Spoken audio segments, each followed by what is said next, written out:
నువ్వు నవ్వితే ఇట్ట లేదు. నీకెట్లా ఎరక సార్ అంటే పర్సనల్ ఎక్స్పీరియన్స్.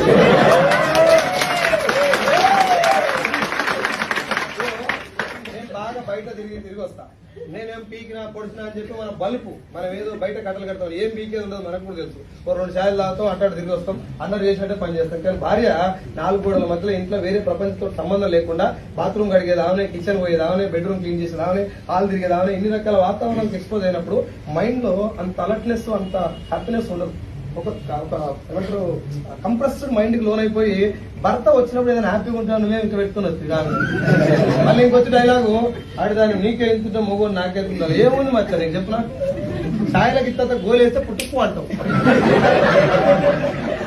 అవునా కాదా? డికాషన్ ఉంది నీ జీవితం, దానికెందుకు ఇప్పుడు ఎస్ఆర్నో ఏం తిట్టినా పర్లేదు. నా పిల్లం నన్ను తిడుతుంది, ఎదురుగా నేను తిట్టినా పీకేది ఏం లేదు, నా వల్ల ఏం కాదు అనుకో. లేదు నేను ఇరుగదీస్తా పలగదీస్తా, నేను తోపును తురుమును తుపాకి తొడిమే అన్నావు అనుకో, నీ తొడిమే ఇరిచి బాత్రూమ్ వేస్తాను.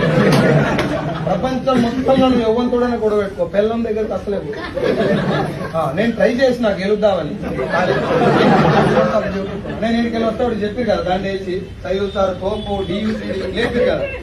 అవును అంటారు, ఇంకా టైగర్ అంటారు. మనం నేను కూడా ఇంటికాడికి పోయినప్పుడు టైగర్ అనుకుంటా కానీ ఇంట్లో అడుగు పెట్టగా అనిపిస్తారు.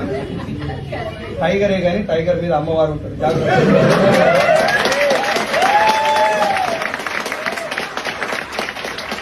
నా రిక్వెస్ట్ ఏంటంటే ముఖం మీద నవ్వు అంటించుకో. నీకు నవ్వు వస్తలేదంటే ఈ మీటింగ్ లో కూర్చో.